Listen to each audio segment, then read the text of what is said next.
जंतर मंतर पर जो एनर्जी नजर आ रहा है लोगों का, रात के 9 बजे के पार हो चुका है, दोपहर 1 बजे से अभिजीत दिपके इस गर्मी में मंच पर हैं, अभी तक लगातार डटे हुए हैं। अभिजीत, सबसे पहले तो ये बताइए, जो प्रधानमंत्री मोदी को सवाल पूछा जाता है ना, आपकी ऊर्जा का राज क्या है? पहली जो आपने यहाँ पर रैली की और तब से लेकर अब तक आपकी जिंदगी पूरी तरीके से बदल गई है? जी बिल्कुल, पूरी तरीके से बदल गई है। 1 महीने पहले मैं जॉब ढूंढ रहा था अमेरिका में, और मुझे अभी जॉब ऑफर भी हो गई थी जब कॉकरोच जनता पार्टी की न्यूज़ बनी। उसके बाद मुझे जॉब मिल भी गई थी, so I had the option to stay. लेकिन ये सारे कॉकरोचेस से जो मैसेजेस कर रहे थे कि इंडिया आ जाइए, तो मैं इंडिया आ गया। ये पिछले दिनों आपने जितनी रैलियां की हैं, नागपुर से लेकर हैदराबाद, लखनऊ तक, हर रैली में आप क्या चीज़ सीख रहे हैं लगातार? हर रैली में मैं तो सीख रहा हूँ लोगों से कैसे ज़्यादा उनका सुना जाए, कैसे उनकी समस्या को समझा जाए। अभी भी आप देख रहे हैं मैं स्टेज पर खड़ा हूँ, मैं लोगों के बीच में खड़ा हूँ, so that I can listen to their problems, I can listen to their concerns, तभी तो मैं कुछ बोल पाऊंगा। आज इतनी देर रात में अभी भी पुलिस की अनाउंसमेंट्स हो रही हैं कि धरना प्रदर्शन खाली कर दें। कुछ देर के लिए लाइट बिल्कुल बंद थी, अब लाइट दे दी है, पानी कम से कम मिला है। आप लोग डटे रहेंगे यहाँ पर? बिल्कुल डटे रहेंगे। हमने पुलिस से रिक्वेस्ट करी, अगर जंतर मंतर नहीं तो कोई और वेन्यू दे दीजिए, हम तैयार हैं। So at least give us another venue. थोड़ी अगर आप लोग अपनी फोन की लाइट ऑन कर दें, क्योंकि देखिए यहाँ लाइट ऑफ हो गया है, हम खुद से रिकॉर्ड कर रहे हैं। ये लोगों ने जो आप पर भरोसा जताया है अभिजीत, ये आपका मूवमेंट कैसे सस्टेन करेगा? आप लोग कहाँ सिट इन प्रोटेस्ट? बिना पानी के, बिना खाने के, बिना लाइट के यहाँ पर लोग पूरे एनर्जी से खड़े, तो सस्टेन हो रहा है और ये आगे जाकर और बड़ा होगा। ये बहुत बड़ी गलती कर रही है हमारी आवाज़ दबाकर। ये जितना हमारी आवाज़ दबाएंगे हम उतना बढ़ेंगे। क्या आपको लगा था जब इस मूवमेंट की आपने शुरुआत की, सोशल मीडिया पर तो इतना बड़ा हो गया कि आज 1 महीना हो गया है लेकिन सरकार सुध तक नहीं ले रही है, आप लोगों से किसी तरह से कोई चैनल ऑफ कम्युनिकेशन नहीं खोलना चाह रही है? हमने तो बोला था दिल्ली पुलिस से कि चैनल ऑफ कम्युनिकेशन खोल दीजिए, बदले में हमारी लाइट रोकी गई, पानी रोका गया, खाना रोका गया। So we are open to have a dialogue, but the government doesn't look like they want to have a dialogue. They are treating us like criminals and terrorists by stopping something as basic as water. आप जब यहाँ आ रहे थे, आने के पहले interviews में कहा था आपको डर था कि आपके परिवार वालों के साथ कुछ बुरा करेंगे। आपने बताया कि आपके परिवार वालों को अपने घर से अलग कहीं और रहना पड़ रहा था। आप जब इस बार गए, परिवार वालों से मिले, क्या लगा? उनकी हालत क्या है इस वक्त? They are fine but they are bit worried. अभी भी थोड़ी चिंता है उनको। आज भी मेरी माँ कह रही थी तू जाएगा, अरेस्ट हो सकता है, क्यों कर रहा है प्रोटेस्ट? तुझे पता है ये लोग कैसे करते हैं, जो भी इनके खिलाफ बोलता है ये उनको जेल में डाल देते हैं।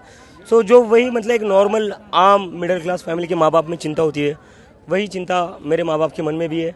लेकिन हम बच्चों ने डिसाइड कर लिया कि अब हम नहीं डरेंगे, अब तो हम बोलेंगे। सोनम वांगचुक ने कहा कि आपको जो है यहाँ पर गाड़ियाँ फॉलो करनी है, आप जहाँ जा रहे हैं, आपको लग रहा है कि आप पर लगातार सिक्योरिटी की नज़र बनी हुई है? हाँ, मतलब स्नूपिंग तो मतलब well they are famous for it. Snooping हो रही है? हाँ बिल्कुल। तो इन लोगों के साथ मिलकर आपको हिम्मत आ रही है कि कुछ भी हो जाए अब हम देख लेंगे? बिल्कुल।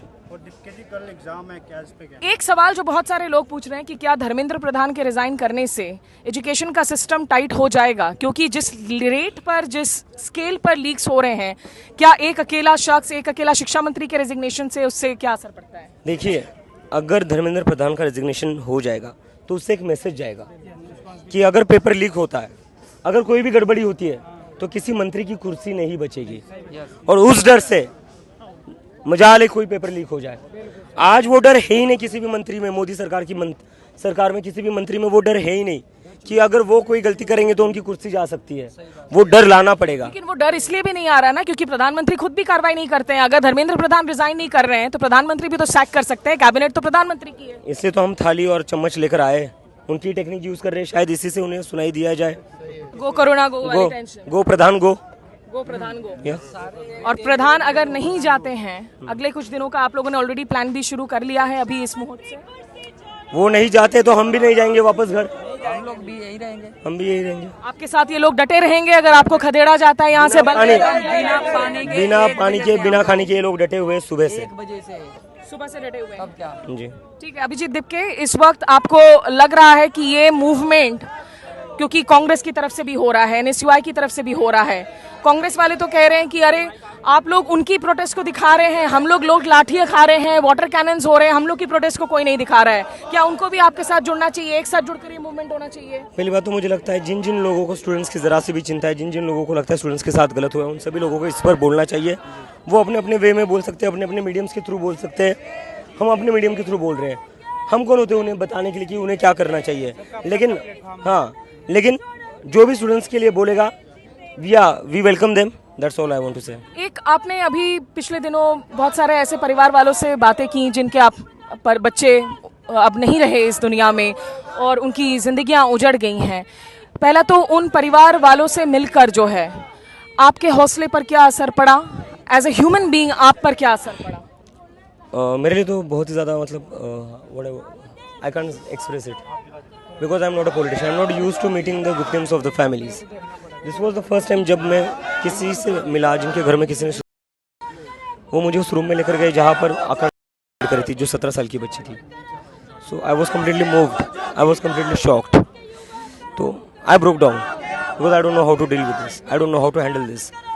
And then her father told me that he has paralysis, उनको एक हार्ट अटैक भी आकर गया है और उन्होंने आकांक्षा को पढ़ाने के लिए लोन लिया था, दोस्तों से उधारी ली थी। आज वो कमा नहीं सकते। एक छोटा बच्चा है जो 9th क्लास में है, वो कह रहे थे आगे जाकर आकांक्षा ही घर चलाने वाली थी और अभी उनके पास कोई होप नहीं बची है लाइफ में। He has nothing to look forward to. Then I mean I don't understand this insensitivity. एक बाप की बेटी चली जाती है, गवर्नमेंट से कॉल भी नहीं जाती, एक मतलब रीच आउट का कोई अटेम्प्ट भी नहीं किया जाता है। आप उनके बच्चे वापस नहीं लाकर दे सकते, उनके बच्चे तो आपने छीन लिए, कम से कम आप उनको कर्जे से तो बाहर निकाल सकते हैं। आकांक्षा के परिवार का क्या होगा? उसके पापा को पैरालिसिस है, हार्ट अटैक आया हुआ है, ही कैन नॉट अर्न, तो वो कर्जा कैसे चुकाएंगे? वो अपना घर कैसे चलाएंगे? छोटे बच्चे की शिक्षा कैसे करेंगे? तो इसके लिए तो सरकार ने कुछ सोचना चाहिए। सरकार तो ना किसानों के कर्ज माफ करती है, हाँ जो कॉर्पोरेट्स हैं उनको टैक्स ब्रेक्स दिए जाते हैं, उनके लोन्स माफ कर दिए जाते हैं। तो सरकार बच्चे किसी लिए? बस अंबानी और अदानी जी के लिए बच्चे, बाकी हमारे घर में किसी के साथ भी कुछ हो, किसी स्टूडेंट के साथ भी कुछ हो, उसके लिए सरकार कुछ नहीं करेगी। तो सरकार चुनने का पॉइंट ही क्या है?